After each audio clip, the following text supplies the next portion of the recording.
Hi everyone and welcome back to my channel. My name is Caroline and today we're going to dive into the topic of ADHD.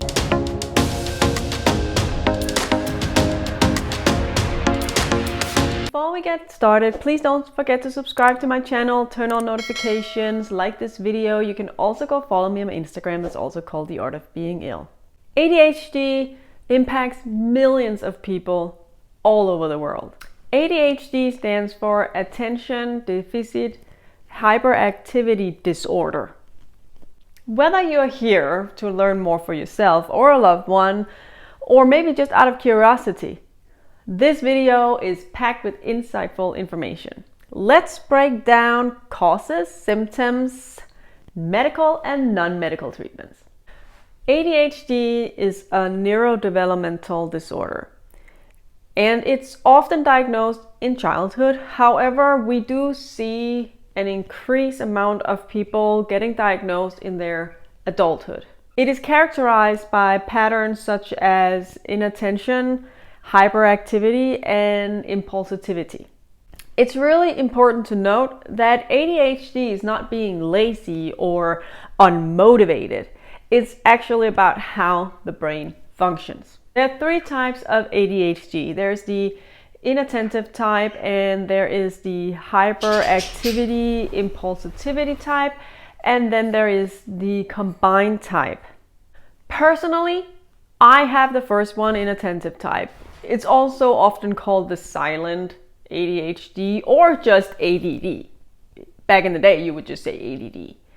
And this one is often seen in females, and it's also often seen diagnosed in adulthood.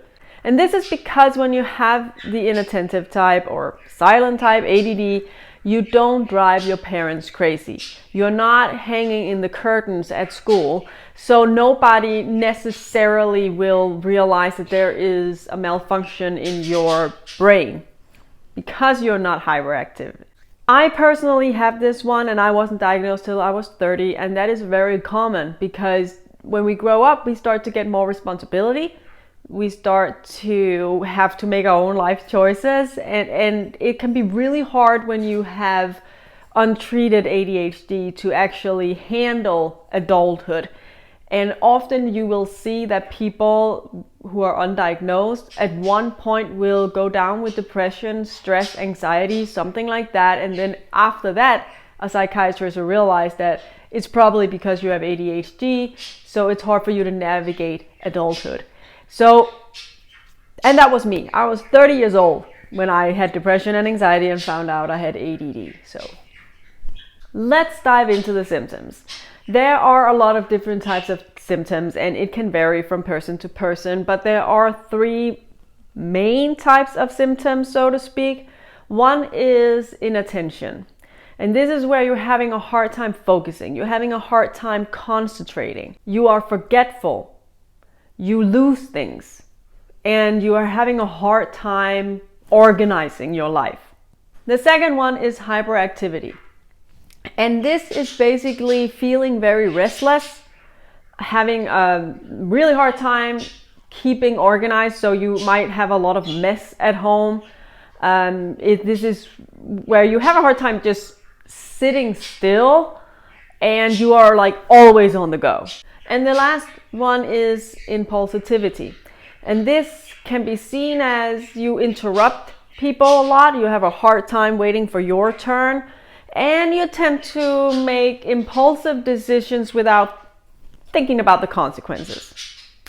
It's important to say that these symptoms are something everyone experiences now and then.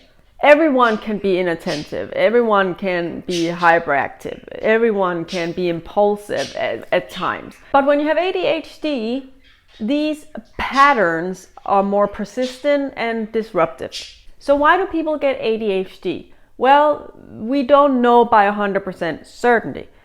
Research do show that there are some genetic, neurological, and also environmental factors that can cause or may cause ADHD.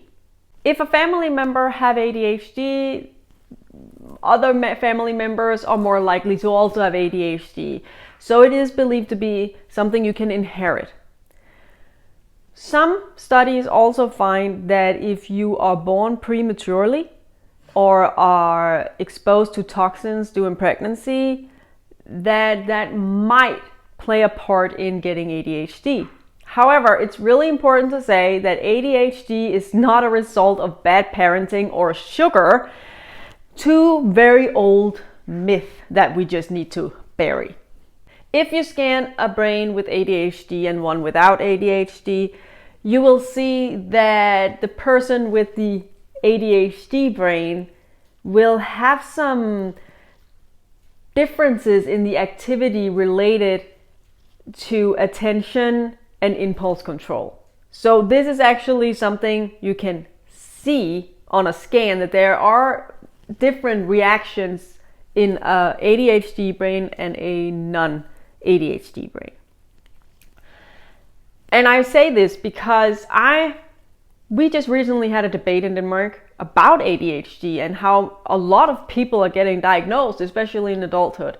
And a lot of people tend to think that ADHD is just something people make up and it's not very scientific and everybody just want a diagnosis. And I have no idea why people say that, but that's why I want to say you can actually see it on a brain scan. You can see the differences in a brain scan. So no, it's not just something people make up. It's literally something you can see. That was just important for me to say. So how do we treat ADHD? Well, the most common treatment is medication, and this will usually be stimulant medications such as Adderall and Ritalin. You probably heard of Ritalin. It's also called the blah, blah, blah, blah. You probably heard of Ritalin. It's also called the study drug. And these work by balancing the neurotransmitters in the brain so that there is a more balance in your brain and your brain starts to work more normally, so to speak. I'm not going to dive too much into it, but I am thinking I will do a video just on the medical treatments for ADHD on a later point. There is non-stimulant medicine you can use as well. Something, for example, like something called Statira. And this works for some people, but the most common is using stimulant medicine. Medication is not a cure. ADHD is not something you can cure, but it helps a lot of people function on a daily basis. And of course, it's important to consult with your doctor and not be afraid to say if you don't feel the medicine is working for you, so you can try something else, because there are different types of medicine and we react very different to medicine as individuals, very different.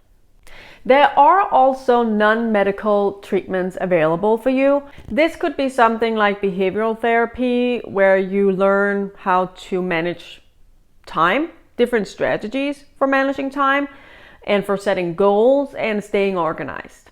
There is also cognitive behavioral therapy, where you are addressing negative thought patterns and building confidence. Lifestyle changes can also be used as a treatment. Remembering to exercise, having a balanced diet, and having a good sleep pattern can really help people with ADHD stay more focused. Of course, something like meditation and mindfulness in general is also very beneficial for people with ADHD, since it really teaches you to be calm, present, and focused. In some countries, people with children who have ADHD can enter a program that can help them structure everyday life and empower their children and help them build an everyday life that is supportive and structured, so that they can handle the daily life, so to speak. ADHD is really complex, but with the right treatment and the right support from your loved ones, it is possible to thrive with ADHD. Some people can thrive so much that they can basically live a normal life. Others, like myself, are working part-time. Some people might not even be able to work. But ADHD in itself does not necessarily mean that you can't work, but For someone like me who also have a bowel disease, and I also went down with depression and anxiety, it can impact your life a lot. But there is a lot you can do. There is a lot of help to get. So if you're sitting out there and you're thinking, I might have ADHD or I might know someone who has, please see a psychiatrist, get the help, because trust me, once you start treatment for ADHD, you will be grateful that you did. It's literally a life changer. But I hope you like this little video about ADHD. Like I said earlier, I'm thinking I might do a video just on ADHD medicine, what types there are, how they work, what are the side effects, and so on. All the things you might want to know about your medicine. But please don't forget to subscribe to my channel, turn on notifications, like this video, and you can also go follow me on my Instagram. That's also called The Art of Being Ill.